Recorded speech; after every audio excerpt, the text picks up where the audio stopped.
Today's podcast is brought to you by Progresso Talent Partners, who for more than 25 years have successfully delivered interim and permanent leadership talent to transform businesses. To hire the talent you need to enable your business to thrive, visit www.progressotalent.com today.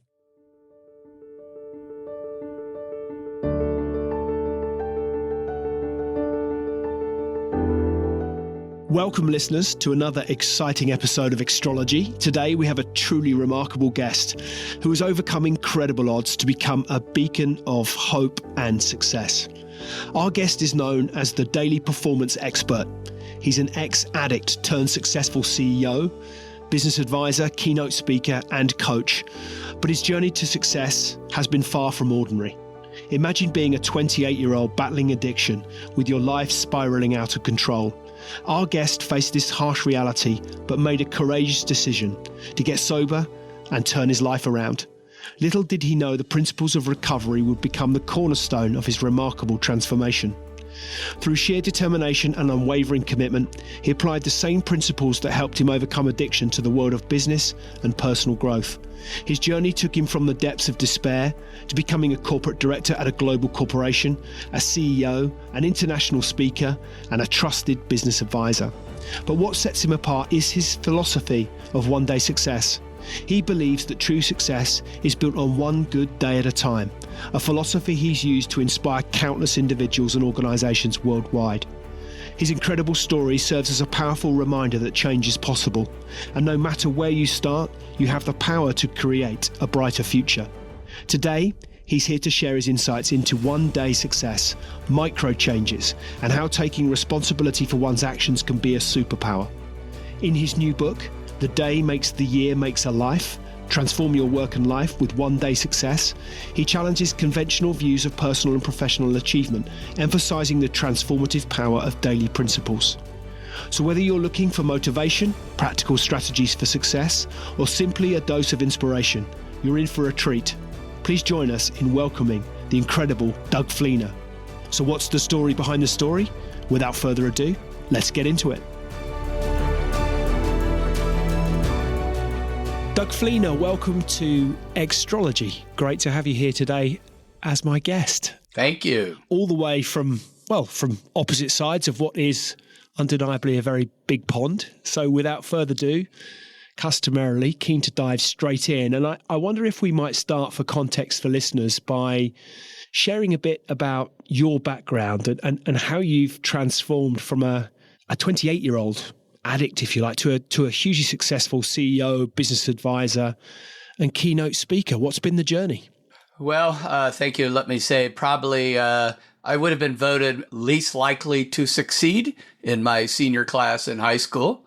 And I did win wittiest of my class. So that was probably my biggest award of the year, except for Dad of the Year, and I was a 2-time winner. So everything I ever did in my life, I quit at, except until I hit a point. I started drinking and drugging when I was about 12 years old. I stayed pretty much high through school, went to college. I was going to school full time, working full time, partying full time. Something had to give. So, of course, school gave, because I had to be able to keep partying and making money to do that. So anyway, I ended up down in Florida. I live right outside Boston now, but I ended up down in Florida where I was living my Jimmy Buffett song. I was in the boat business, where my biggest accomplishment was I bet a guy I could go a year without putting a pair of pants on. I won the bet. Luckily, I wore shorts. But so anyway, it was in the 80s, the Miami Vice days. I was in the boat business, so I got to know a lot of drug runners.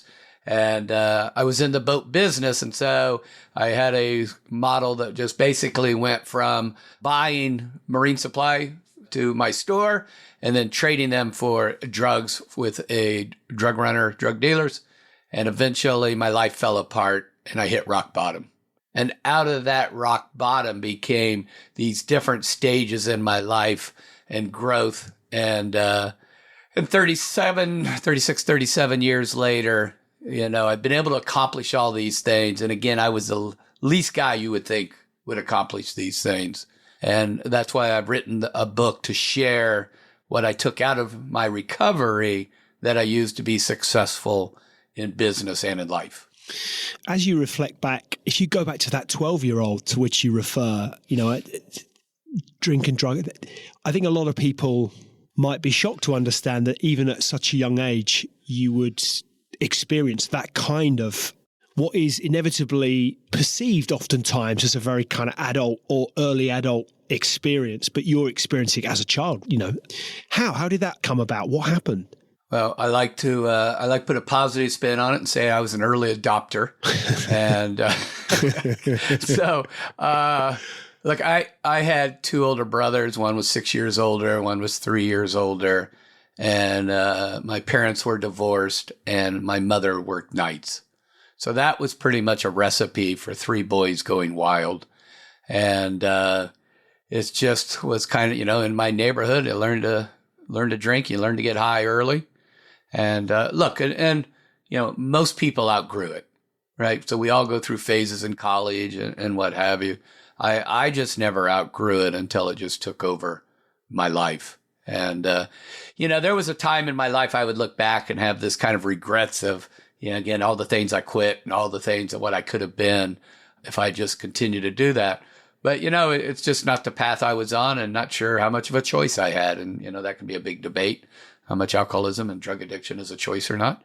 But it was, and I was kind of functioning. But, I probably was on something every day in school. Again, this was back in the 70s, hippie days and what have you. I don't have a medical background. I'm not medically qualified to back up my next question. But the thing that oftentimes has struck me, I'm not even sure it's a question, more of a statement, but that as to why it is that some people can try something and go, oh, okay, I've tried it. It didn't work for me, or it did work for me, but I don't need to do any more. Whether it's a cigarette, drugs, alcohol, whatever. And some people can't. Some people, and to your point, is it a choice, isn't it? I've often thought that is there almost a genetic makeup that predisposes some people to have addictions to certain things, and it's kind of almost you're born with it. I don't, as I say, I don't know of any science. I certainly don't have any science to support that perspective, but it's often something I've thought about and wondered if it seems to be. If I look at those people I've come across in my own life who've experienced those same challenges, it seems to be that they are predisposed to something, or that sort of addictive personality, if you like. Yeah, I believe that. And, and I think most people would probably believe that there is some gene, something. In recovery, there's a line I really love. That it's an allergy of the body and an obsession of the mind, right? Mm. So if I put alcohol and drugs into my body craves more, my body craves more and my mind screams for more. And, I think, and there are other people who think that's BS. And, and my thing would be is, well, what's it matter? If something, look, most people can drink quite successfully. I live in Massachusetts where, there's dispensaries about every 2 blocks away. And I tell my children, back in my day, I had to wake up the guy to buy pot. Now you just go down the street. Yeah. No resentment there.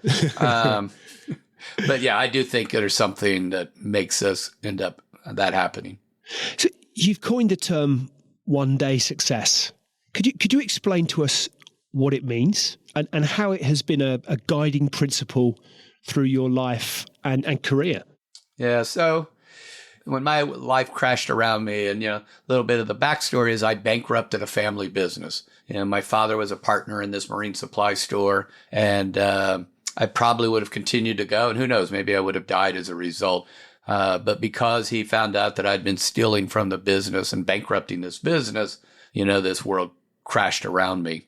And so I needed to do something, mostly just get him off my back. And so I ended up in recovery.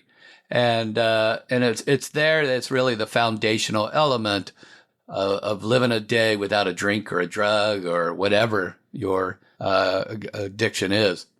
And so, for me, one day success used to be getting through the day and sometimes getting through an hour without picking up a drink or a drug. Now, I got clean and sober pretty early, like age 28. but I still had been drinking and drugging for 15 years. And so for probably first year of my recovery, I had to get through that next day. I had to get through that day to the next day to not drink and not drug. And over a period of time, it started to become I no longer had that obsession to drink and drug, but I still wasn't a good person. I think part of my journey was discovering, I just hadn't been a good person. The morals I ended up with were much different than what I'd been raised with. And, I was a liar and I was a thief. And, if I stayed that, all I would be is a, alcohol and drug-free liar and thief. So I needed to learn how to become this different person. And that just, translates into getting through the day. And even today, 37 years later, I live a way of trying to be a better person than I was yesterday. And to me, that's one day's success. But it's also a way to work and a way to live that people can do. Look, all our future is all created a day at a time. Whatever you want is in today. If you reflect back on 28-year-old Doug Fleener, I mean, was there a moment when you because absolutely hindsight is a wonderful thing and you've taken great lessons from it, but was there a point at which you thought, actually, this journey of sobriety isn't just about the physical, I don't drink, I don't take drugs anymore, but actually, to your point around being a good person, was there a moment when you thought that there's more I need to do? This isn't just about the physical weaning off of substance addiction. This is about becoming a better person. And if so, what was there a trigger moment, and how did that come about? Yeah, when I was in the true depths of my addiction and I didn't like what I was doing, interesting enough, I never said to myself, maybe I should quit drinking and drugging. That never crossed my mind. But I didn't like that, I'd start the day off with, okay, I'm not going to steal from this business. But then that urge and that need took over, and then I'd steal. And even there was this one time I wrote a letter to my father, and I told myself I would mail it because I wanted to rat myself out for stealing. And but I never did. And then again, the world kind of collapsed around me. And one of the things when I got into recovery, I could just see is that, look, I'm 28 years old. I'm single. I can't imagine living without a drink or a drug. And, one of the first things I did when I got into recovery is I sold my boat because I knew you could not boat without drinking. That was my belief system. But what I could see in these people is that they were happy without drinking and drugging, but all of them talked about becoming this different person. And you know what, Lee, that's actually pretty easy for me because I didn't like who I'd become. But, part of living successfully is dealing with the regret and the remorse that you have. And if you're not careful, it really locks you in and owns you. I can imagine. You talk about the power of, on that point, the power of improving 3 things daily. I think in to change over, was it 1,095 things in your life? I think was the quote that I'd read. Can you elaborate on that concept and perhaps how it's applicable to personal and professional growth? Yeah, thank you. It is one of my favorite kind of. Look, I'm a pretty simple guy. If you make things too complex, just doesn't work for me. But one of the things that's living in this one day success that I started to see is, look, I had to become a better person every day. And part of this was not only in recovery, but, there were some times in my life, I was former director of retail for Bose Corporation, and I helped them expand from 1 store to 100 stores. And I remember sitting in this office at Bose Corporation, sitting in this leather chair going, oh my, who doesn't belong here? But every day I started to see that I had to grow if I was going to be successful in this role. And I worked for a guy named David Wood, and he was a great role model for continually growing and learning. It's one of the smartest guys I've ever met, and he would always keep learning. And so I knew that the key to success would be is, how do I keep improving me and my work on a daily basis? Now, you hear a lot of people talk about improving 1%. And yeah, probably most people know that. I'm just not smart enough to figure out what would have been my 1%.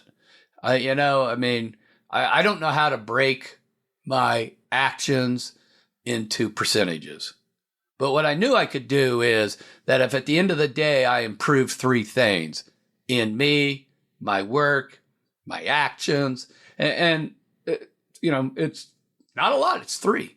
And to your point, in a year, it's 1,095 improvements. And quick little story, I learned that from a guy who when I got sober and had to sell this business, I went to work for the Sharper Image. If you remember the Sharper Image, and it was a hot retailer, but I was 28 years old. I couldn't believe that I had to go work at a mall. And nothing against mall work, because I did mall work for years. But at that moment, I felt like I was hitting a low. But one of the things Keith taught me, the store manager, is he took me outside the window and outside the store and said, "Look in there. What do you see that can be improved?" And I found one thing, and Keith looked at 20. And so one of the things Keith taught me was how to look for improvements. And he just said, "Buddy," he was from Louisiana, "buddy, just find 3 things a day." And so I'd come walking up to the store, the next day, and I'd look outside and I'd find 3 things. And eventually I could get inside the store and find 3 things. And that little simple way of him trying to teach me how to improve a store taught me how to improve my life and my business. It's a very reflective, that self-awareness. There's a lot of self-awareness in much of what you talk about. And what strikes me is how, those 3 things a day, I think, what could they be? What are they? Is that, people always think they need to be those seismic shifts, but actually it can be that, marginal gains, just that little improvement every day. How did that manifest for you? How did you measure it? How did you get that sense at the end of a day? Right, here's the 3 things I improved today and how I did it. How did you get that sense? Yeah, I think somewhere along the line I learned this. I love talking about intentions because I think intentions are just so important. But if intentions don't become actions, nothing changes, nothing happens. So, we could say that it's take 3 actions a day to improve things. So for me, I had to learn how to improve something. And so for myself, it really would come down to 2 things. It's either my knowledge, improving my knowledge, or improving my actions. And hey, I was a college dropout. All of a sudden, I'm running a 1,000-person organization, hundreds of millions of dollars. And, I'm blessed because this guy gave me a chance. I learned a lot when I worked at those retail chains, but, I had to keep improving. So I would improve 3 things. But then today I'll look at my business and I can look at, say, a website. I can look at how I talk with clients. And so I literally will go into a call with a client, a coaching client, and try to be a better coach than I was yesterday. And it's not like I know what that's going to be, but when you know that you need to accomplish your 3 things, you're so much more present to take those improvements. And it's a case of actually acknowledging them, noting them down. Actually, these are the 3 things I need to improve. Maybe is it a reflective thing? So at the end of the day, you look back and go, okay, so what 3 things could I have improved through my day today that I'll work on tomorrow morning and make tomorrow better? Is that how you do it? Or is it a case of sitting down in the morning and going, right, what 3 things do I need to sharpen up on? Do I need to make improvements on today? How do you do it? Yeah, I go into it knowing that I need to improve 3 things. Sometimes I know what they are, and sometimes I don't. But, I'm very reflective in the morning and reflective in the evening. And it's just a habit that I picked up. I journal every morning. And I would have been the first guy to make fun of anybody who says they journal. Like, oh, my God, that sounds terrible. But, again, I'll go back to that word intentions. I start off my day like, who do I want to be professionally and personally? And, and if I know that my goal is to be one day of success better than yesterday, I'm just going to be present looking for them. So sometimes I know what it is. And, and sometimes it just appears. And so one of the things I'm big on is I have reminders pop up in my phone every day. There's another thing I do is, one is I try to improve 3 things a day. And the other one is I have a reminder to do 5 good things a day. And I set out to do that because if I want to be a good person, it's my actions, not my intentions and thoughts that make me that. But the intention's got to be there, hasn't it? You've got to have the intention in the first place. So that, so that as a principle, to have good intentions is never of itself a bad thing. You're following them through with action. Yeah. And bless the person who that comes to just extremely naturally. Yeah. But, look, I part of being human, and maybe it's because of our survival and the way we survived in the past, but, there's an essence of self-centeredness that can actually help us, but it can also hurt us. And so, my natural inclination is not to let you turn in front of me if we're driving. But if I need to get my 5 things, I'll let you turn in front of me. My girlfriend laughs because I get her a cup of coffee every morning. Every morning I get her a cup of coffee. And, every now and then she goes, so did you get your 1 out of your 5? Is that what you need? And I'm like, does it matter? Not really. No. I think, though, it comes back to, to your point around self-centered, I think was the phrase that you used. But I think, though, if I were to play devil's advocate and challenge that, I might suggest that Please. I think actually you have to start, all of this has to start with you. You made reference to the fact that you reflect back on the 28-year-old self. I think you said you didn't like the guy you'd become. Until you learn to, you almost can't do all of these good things for others until you learn to love yourself. It's got to start from within, perhaps. Is that fair? Oh, totally fair. I worked with a coach's consultant named Alan Weiss. And if you're in consulting, he wrote the book, $1 Million Consulting. Smartest guy I've ever met. And he has the phrase, he always reminds you that, on the airplane, they tell you to put the oxygen mask on first. And so, yeah. So I have to put on my oxygen mask first every day, right? So it's part of that journaling. It's part of reflecting. I try to read, something that really sets me up for the day. And, and we do have to take time for ourselves, but I can't let that, one of the principles in my book is give to get. And I just know that the more I give, the more I get back. Yeah. It's as simple as that. Let's look at that application, if you like, of recovery principles. You've used the principles of recovery to achieve success in your career. Let's be honest, it's work. How did those lessons from recovery contribute to your journey to becoming a corporate director, CEO, international speaker, all the things you've done? How have those principles of recovery contributed to that, do you think? Yeah, I didn't know it for a long time. I knew that I was achieving more than I kind of ever thought I would. I grew up in a family that you got that good job at the factory, and real success is maybe you went into management, and again, look, we need factory workers, we need management. That's what. But I just felt that for me it would just hold me in. I needed something a little bit different. And so, but I end up again going down this path of, and one of the things that, if you're listening, I want to make sure people hear is, sometimes, I could tell you, I'm the last guy that I'd ever thought would have achieved these things. And so we can achieve anything, right? And I believe that part of it is just what I do on a daily basis. And so what I started to see is I had this shift from living a day without a drink and a drug, living a day without thinking about a drink and a drug. And over a period of time, my career started to take off. And look, some of it was timing, luck. I mean, I think we all need some breaks, right? Some of it was hard work. But when I got to a certain point, I was able to reflect that, like, gosh, so many of these things that I've learned to stay sober and try to be a good person also create success. And so, the book is, the day makes the year, makes a life. And so that very first essence of recovery is, what do I do in the day? And, and if you want a new job, you want to start your own company, again, it's not your thoughts that's going to do that. It's going to be what you do in the day to achieve that. And it's the thing that strikes me and what I love about the book and the principles of the book is this sense of compounding.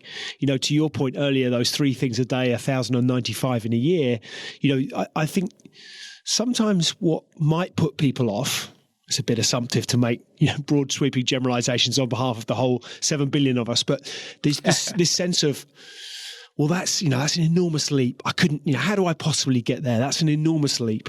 It's all relative to the individual. But actually, if you break it down into those bite-sized chunks, things you can do each day that of themselves compound to ultimately contribute to that end goal and start you on that journey. It's that first step, is that one leap, that one step forward, one foot in front of the other. That's all you need to do each time. And eventually that starts to snowball and starts to gather momentum. And before you know it, you can be on that journey. But you've got to take that first step, right? Absolutely. And I think that, and one of the important parts, so the second principle in the book is something I learned, and this is very essence of that, is that I need to take responsibility for everything that happens in my life. I think you refer to responsibility as a superpower. It's going to be one of my questions, actually. I think that's right, isn't it? I think I read that right. The taking responsibility is a superpower, I think, is something you said.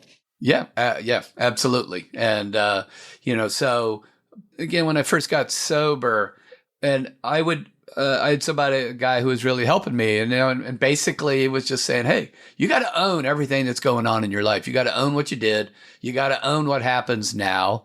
And all I could think about, oh my God, I can't drink, I can't drug. And now you want me to be a doormat, that everybody can just do whatever they want. And somewhere along the line, I learned how freeing it is. And for listeners, this is really probably one of the biggest takeaways is you can't change what you don't own. You can't change what you don't own. So if somebody rear ends me and I didn't hit the brakes, it's not my fault. But how I react and the next things I do, if I run around and be a victim of it, or just go get the car fixed. And so that's why I consider it a superpower, because I think it's so freeing when you own everything going on in your life. And so you said, so it's like putting that day together. There was a point in my life I would have been, I'm not going to have success. I'm not going to make X amount of money. But once I started owning that the only difference between me and the person making that X amount of money is me owning what's going on in my life. In terms of how that has shaped your approach to success, is that, how do you describe that? Because I think we all have ultimately, perhaps we don't necessarily have a choice as to what happens to us or for us, but we do have a choice as to how we respond to it. And that's always a perspective. Is that fair? Do you think that's a fair analogy to draw to your own experiences? You've accepted that this is what's happened, but hey, how I choose to respond to that or how I choose to react, that's on me. And that's where the ownership comes in. Absolutely. Look, all success is really created from our actions and reactions, right? And honestly, most of the time it's our reactions that cause us more problems than our actions, right? So, I'm going to work and I'm having a good day and a person rear ends me, and, you can become kind of the victim of it. And all that's going to do is ruin your day and hold you back.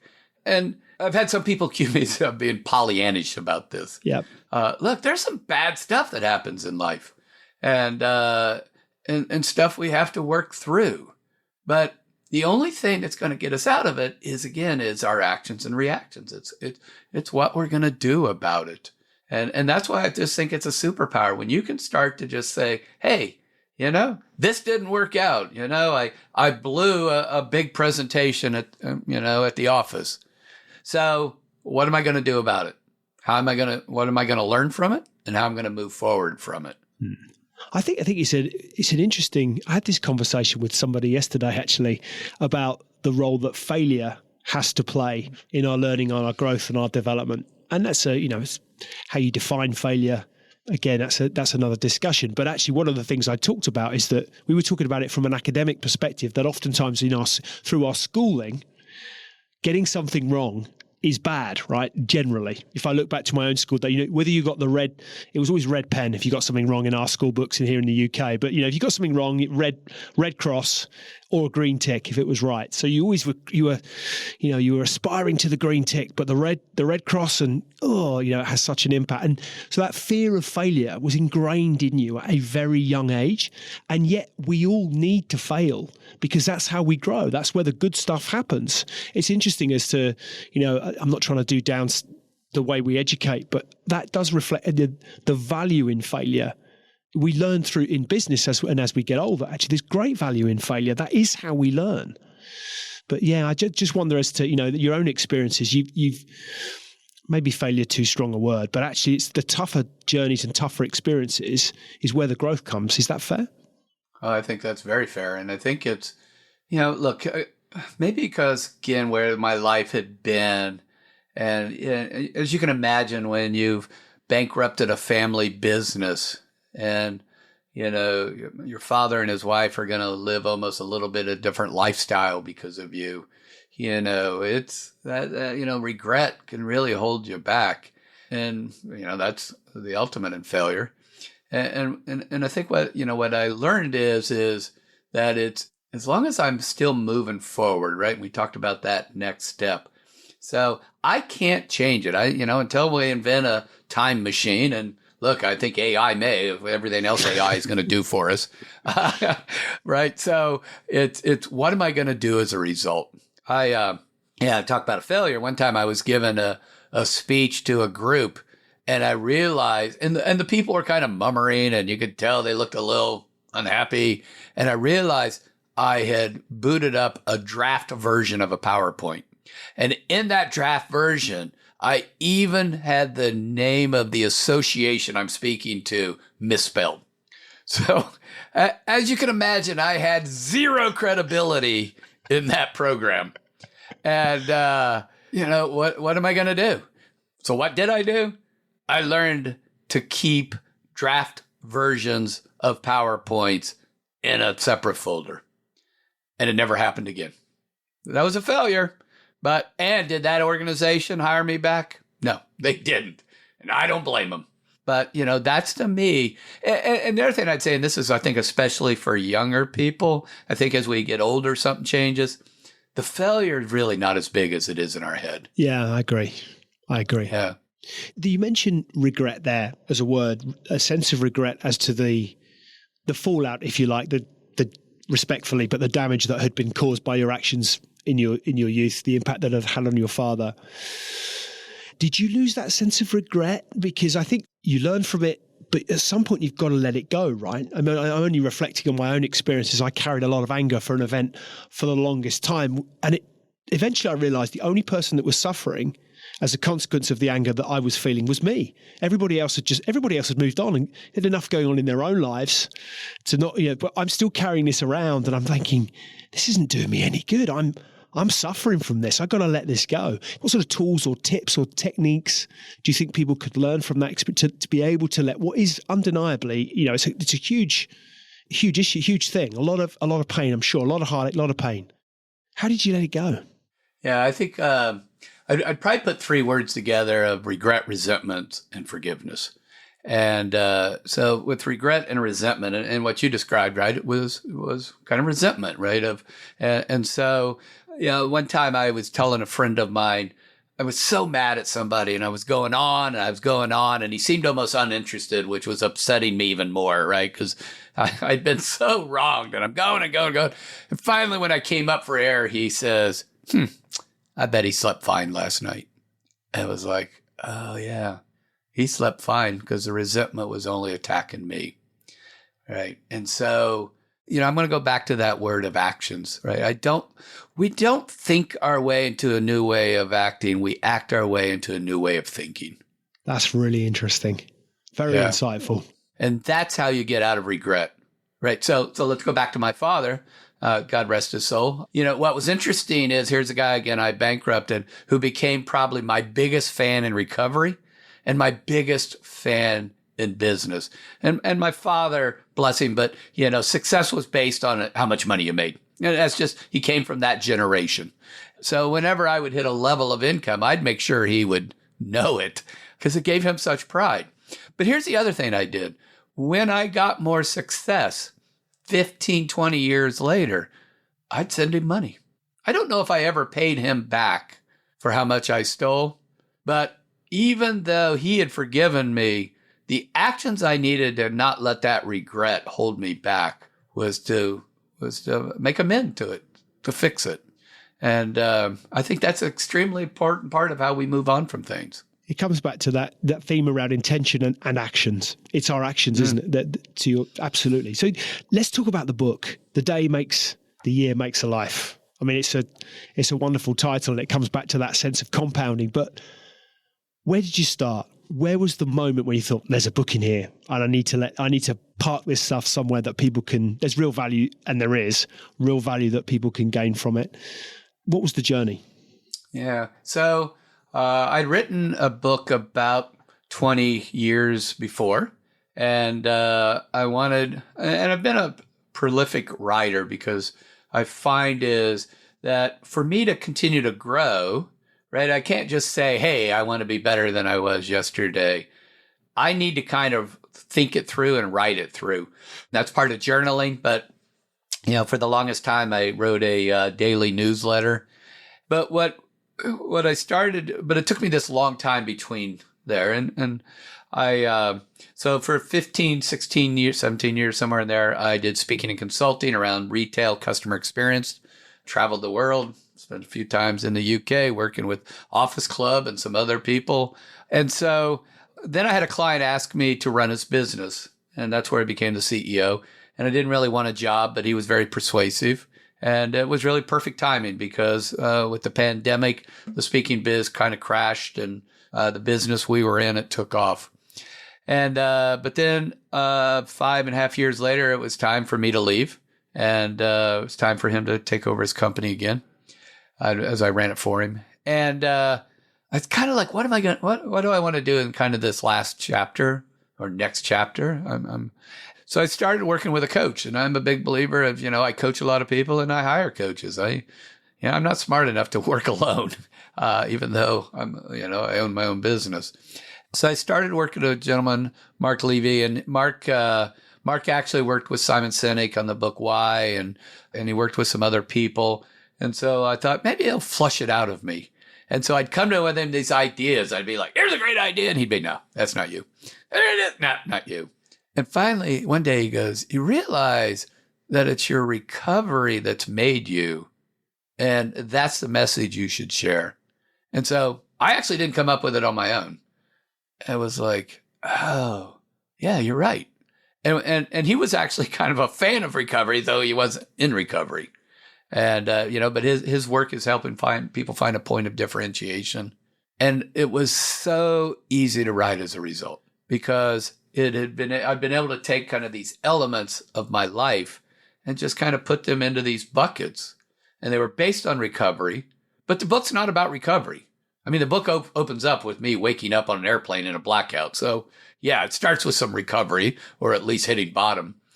So I was able to kind of just look at these things and just says, and now you can almost look at them and say 3 of them are mindset and 3 of them are actions of the 6 principles. And I wrote the book quick. I wrote the book in 62 days. And I wrote the book quickly. Yeah, I wrote because it was an easy book to write, because I had been living it.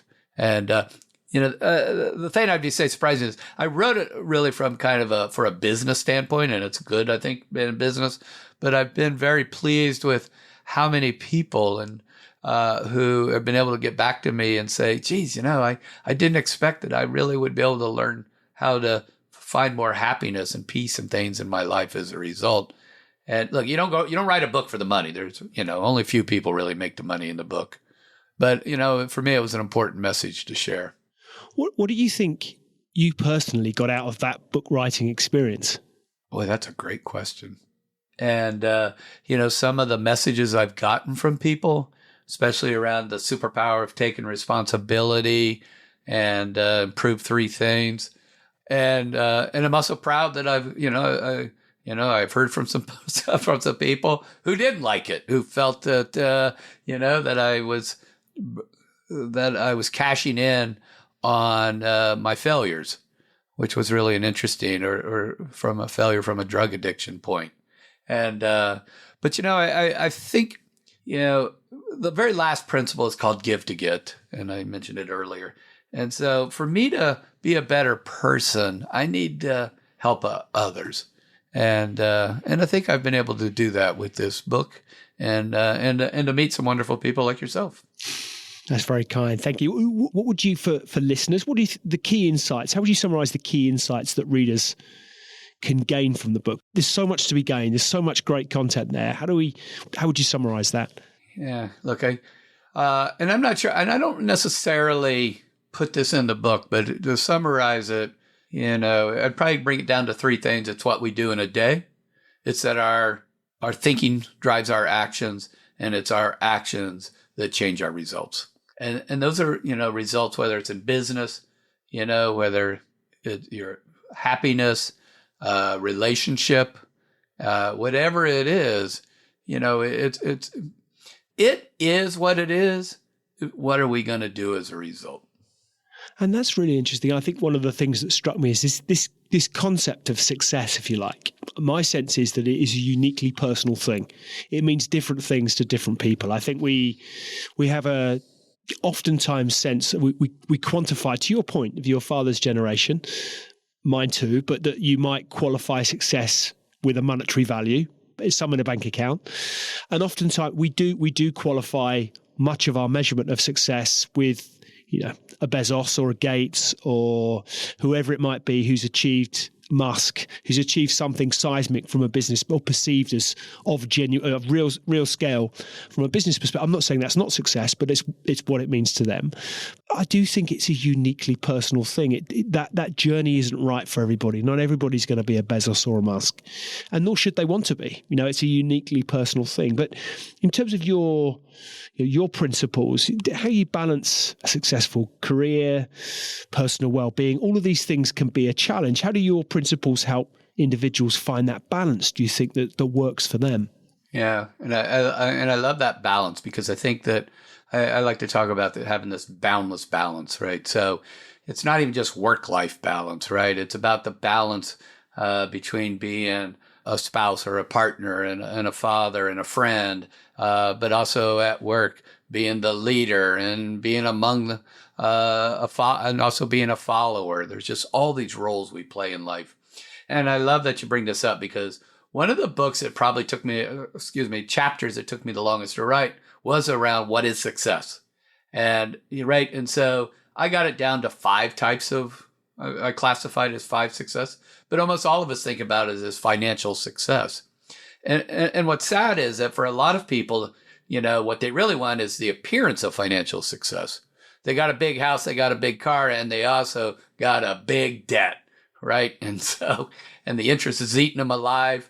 And I've been there. I looked good for a while, but except to the IRS, and you got to pay your taxes. And so I got it down to 5 types of success: and financial, professional, personal, emotional, and social. And, and I think they all come into play. If you only have one, I don't think you're probably very happy. Mm. I think you probably have a facade up. And so I coined the 6th one as the one-day success. But I think all those elements, and look, I think when you try to define what is success, I think you have to define, I have to just bring in that word happiness, right? I got to be okay with myself. And for some people, that's a hard journey. Mm. They got so many wrong messages growing up. And, you aren't what people told you were. I think you are who you feel and what you do. I would always ask the question of a guest, what does success mean to you? But you've enlightened us there with respect to your perspective on it. Yeah, I think success is how you feel when your head hits the pillow. That's a lovely thought. That is a lovely thought. Actually, that it is that simple, isn't it? You're absolutely right. It really is. And if I'm doing all those things, I'm going to get to financial, professional, personal, social, and emotional success. Mm-hmm. And look, there's a lot of people who have a lot of those, but they really fall short saying emotional success.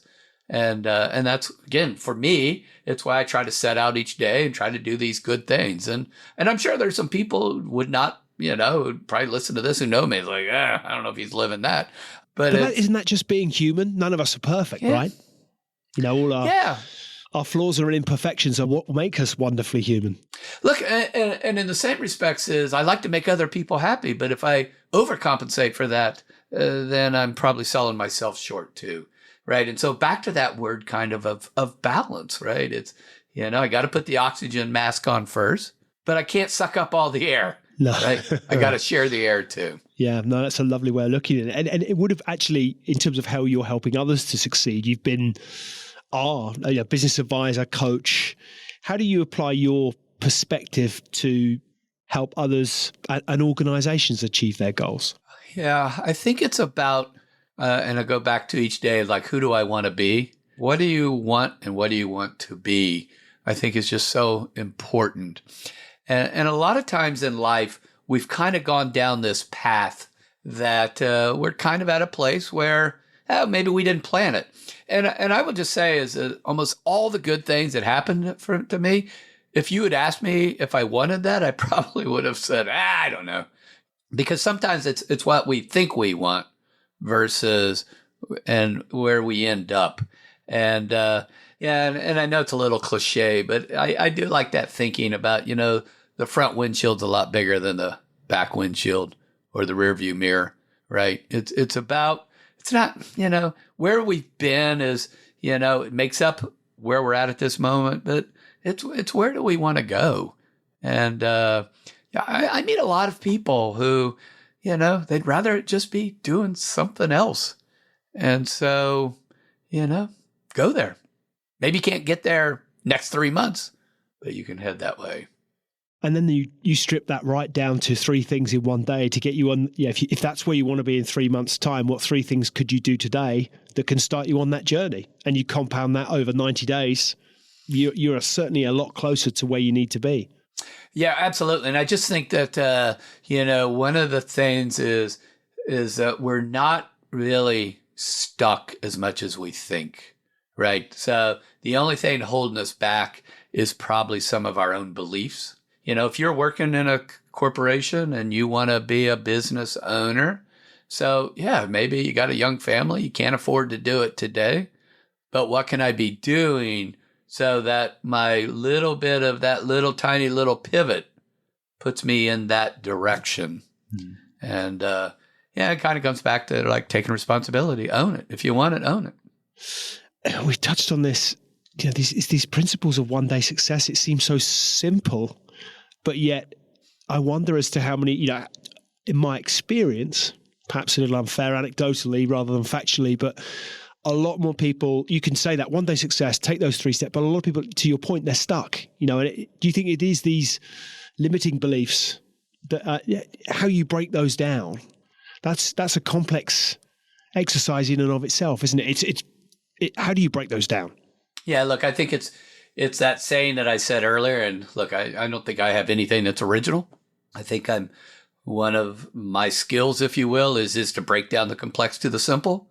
And, somebody once, after I gave a speech, said, yeah, boy, you're really kind of a simple guy. And he goes, I don't mean that wrong. And I'm like, no, man, I take that as a compliment. Right. But it's what I said earlier, right, is you don't think your way into a new way of acting.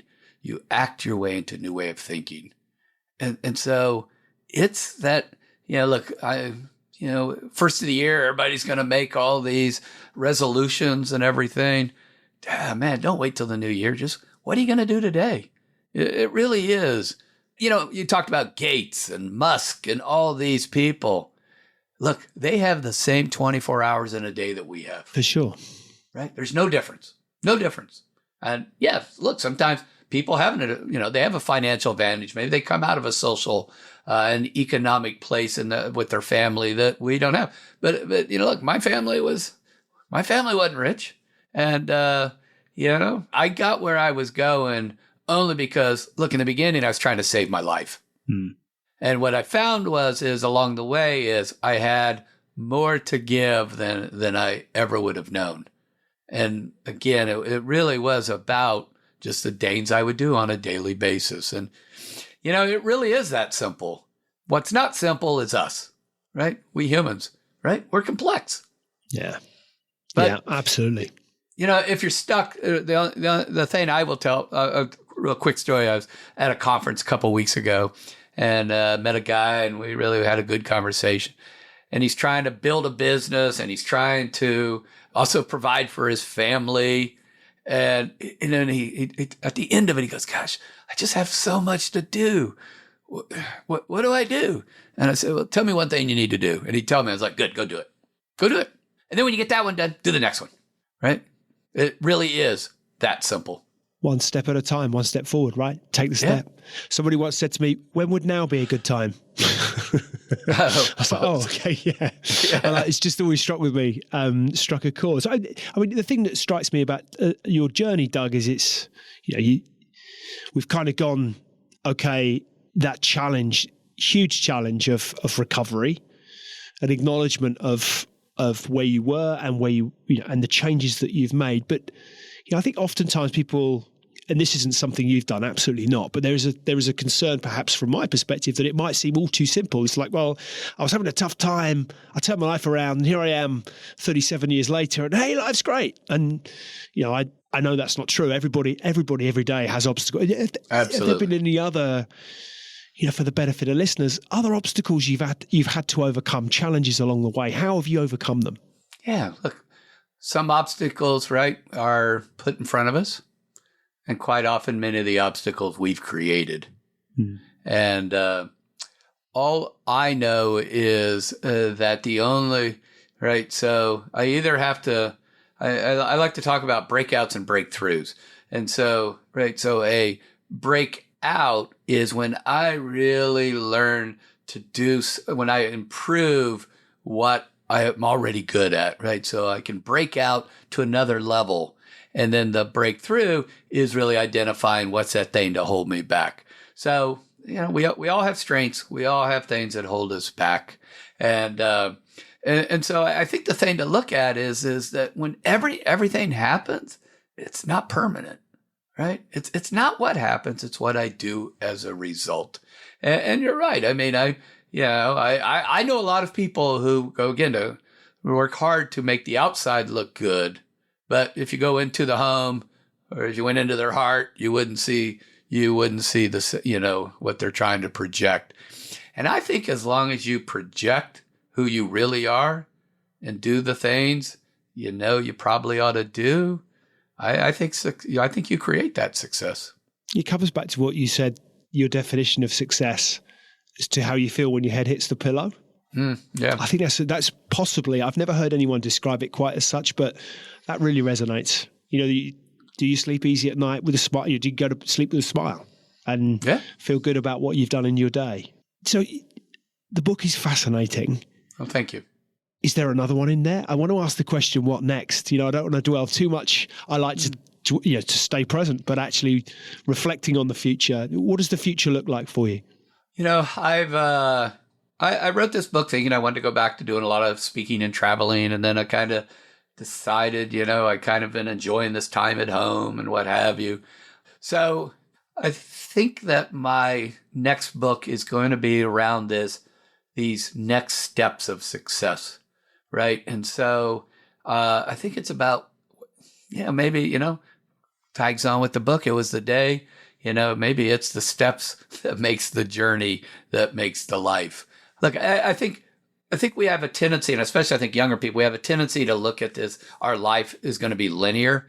Oh my God, it is so far from linear. Yeah, I agree. Right? And we don't know that until, right, we were talking beforehand about our children in 20s and what have you. And, sometimes when they were 3 years old, I thought the day would never end, but wherever again I've gone, it's because I kept moving forward and followed what I thought, the direction I was being gone. So life is not linear. And I think there's somewhere in there, maybe is that next book to just understand, what do I do next? And that's how we get there, as cliche as it sounds. No, but it's right. I think it's an interesting insight. The thing that fascinates me very clearly, I'm no psychologist. I'm now going to butcher every psychological principle. But I think the thing that fascinates me generally about the human mentality, we crave certainty. And yet we have uncertainty every morning we wake up. We all have this sense of we're certain where our day is taking us. The reality is none of us know. None of us can predict the future. And so we all, yes, I say we crave certainty and yet we face uncertainty. Your point around impermanence, nothing is permanent. Nothing lasts forever. So it's just, we're constantly battling this yin and the yang of the certainty-uncertainty dilemma. But I think, to your point, we could certainly shape our futures. We can certainly take steps to address the futures we want for ourselves, and actually to explore that theme through more books. You've got a great talent for expressing in a very simple, very easy to understand and action way for people. And I think it's brilliant. So the book is The Day Makes the Year Makes a Life. Where can listeners buy it? Where can we send listeners? Where should they go and pick it up? I have to say one more thing. Please do. I've got more questions. No, your point about certainty was so spot on. And what just popped into my head is the desire of certainty can certainly hold me back. I mean, it's really right. So if you think of the Musk and the Gates and all these people of success and the jobs and what have you, they were very comfortable in uncertainty, but moving forward. So that was really, really good. Spot on. So somebody once said to me, actually, they challenged that assumption that I've just made. I'd shared it with someone else. They said, it's not certainty, it's control. And I thought that's an interesting way of looking at it. However you want to reflect upon it, we all control certainty, but actually being comfortable in uncertainty and impermanence, that can be a virtue in itself. It can certainly help. Yeah, and I think having faith and belief, and I think it's why we want to surround ourselves with people who help us, know that who don't hold us back, but rather remind us of what we can be. So anyway, but thank you. So yeah, the book can be purchased on Amazon around the world, as well as Barnes and Noble, I think US, and if you're in the States here and you'd like to buy a number of them for people in your company, you can go to my website, DougFleener.com. Fantastic, Doug. And so lastly, if you could leave our listeners with one piece of advice or a message, what would it be? Funny, that changes. That changes almost every day, right? Yeah, I would just say that, I think I'm just going to go back to that, right? What are you going to do next, right? It's our actions. It's our actions that are really going to create our success. It really is simple as that.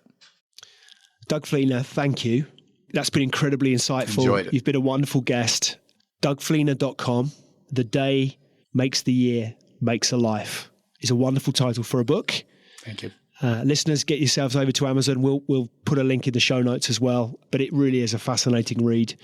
And it's just it's that first step, those 3 things you can do. 1,095 things in a year sure compounds over time. So take action. Doug, I really appreciate your insight. Thank you. And look forward to continuing to watch you flourish. And we'll continue to listen to you. Thank you.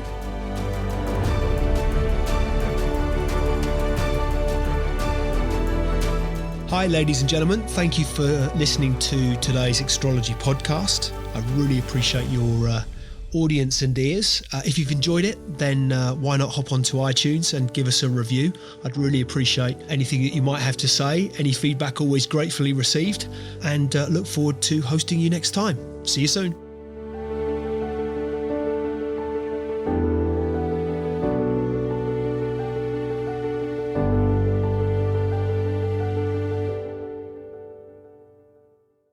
Just a reminder, today's podcast is brought to you by Progresso Talent Partners. Visit www.progressotalent.com today for more information.